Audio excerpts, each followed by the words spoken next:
이번 영상에서 같이 볼 기업은 APTC입니다. 종목 검색할 때는 한글로 APTC라고 치셔야 나와요. 현재가 21,350원, 시가총액 5,060억에 형성되어 있습니다.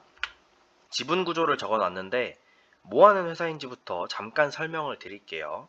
반도체 장비 회사입니다. 사실 반도체 기업이나 이런 기술주들은 배당금이 원체 낮아서 투자 위험도도 높고 잘 안 보는데 이 APTC를 들고 왔다는 건 저처럼 보수적으로 봐도 투자 매력이 있다는 소리겠죠. 뭐 어쨌든 원래 거의 다 망해가는 회사였어요. 2000년대 초반에 매출액 10억에 적자만 46억씩 나던 회사였다고 합니다.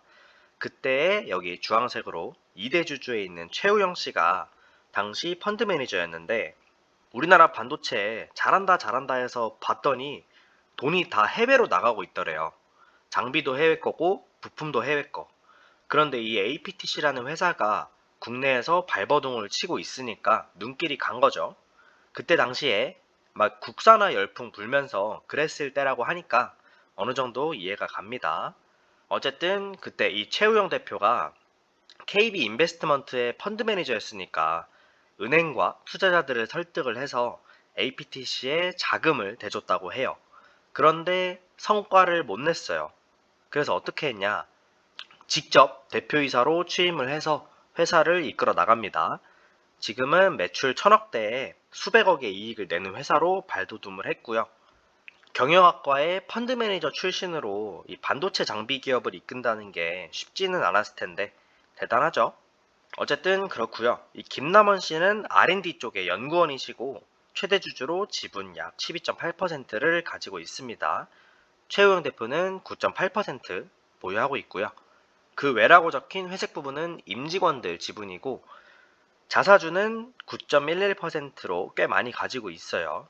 최근에도 100억짜리 자사주 매입 계약을 진행했고요.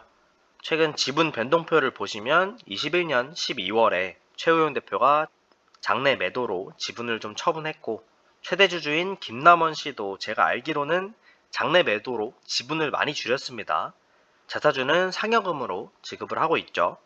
지분 내용은 이 정도로 보고 매출 구조를 보시면 일단 제품은 100% 반도체 장비이기 때문에 내수, 수출로만 구분을 했습니다. 하지만 이 수출 내역도 전부 다 SK 하이닉스 중국 지부로 납품을 하는 거라 딱히 큰 의미는 없고요. 그냥 3번의 매출 그래프 보고서 성장하고 있구나 정도 봐주면 되겠습니다. 바로 매수 포인트로 한번 넘어가 보면 첫 번째로 아까 봤던 가파른 매출, 이익 성장세가 있습니다.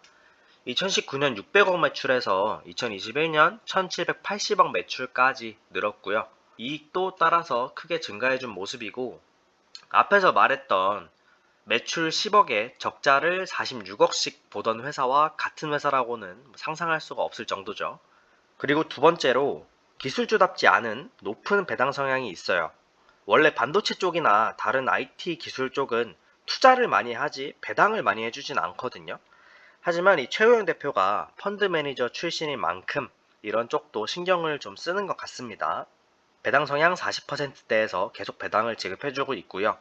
이익이 늘었으니까 배당도 성장 중이겠죠.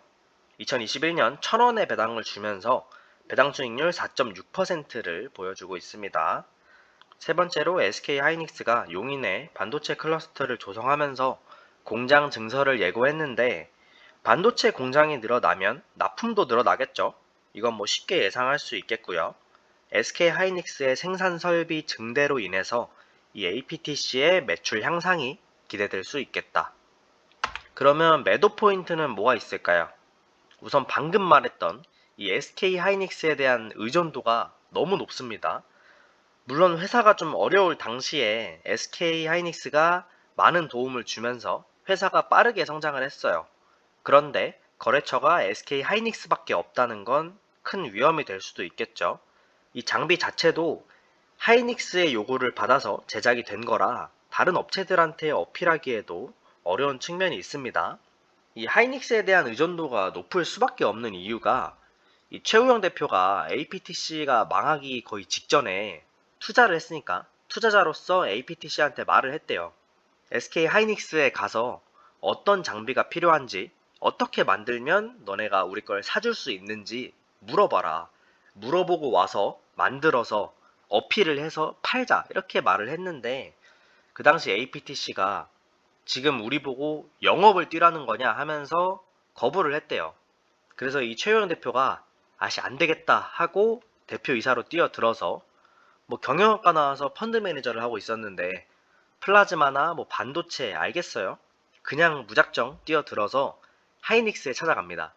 하이닉스에 도와달라, 국내 업체 써달라 라고 한 거예요.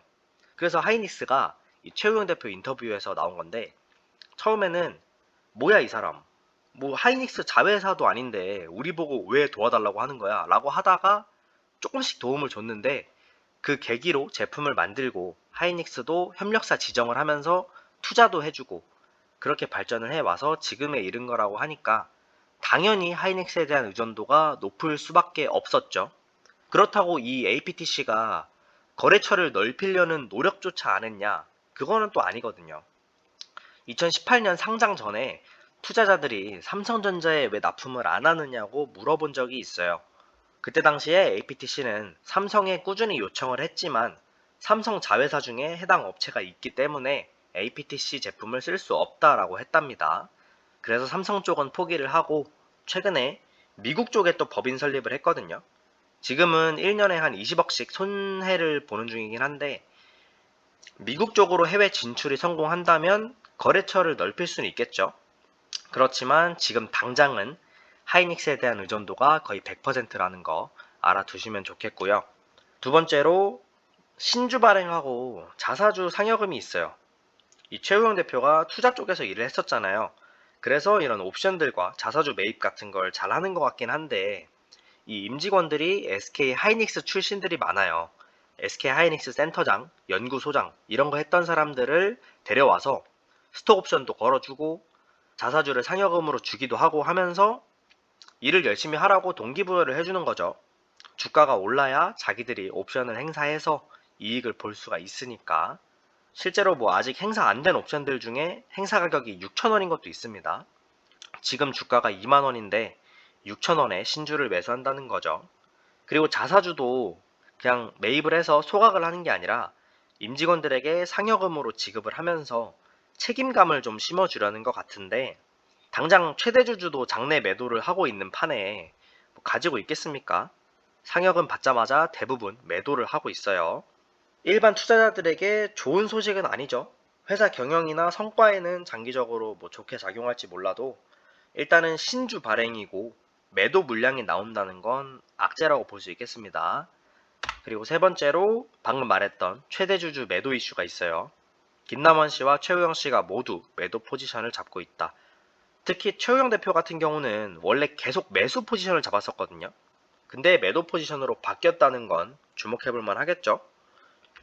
정리를 해보자면 SK 하이닉스가 내려준 동아줄을 잡고 동반 성장할 가능성이 크지만 높은 하이닉스 의존도와 최대주주 매도 이슈는 경계해야 한다.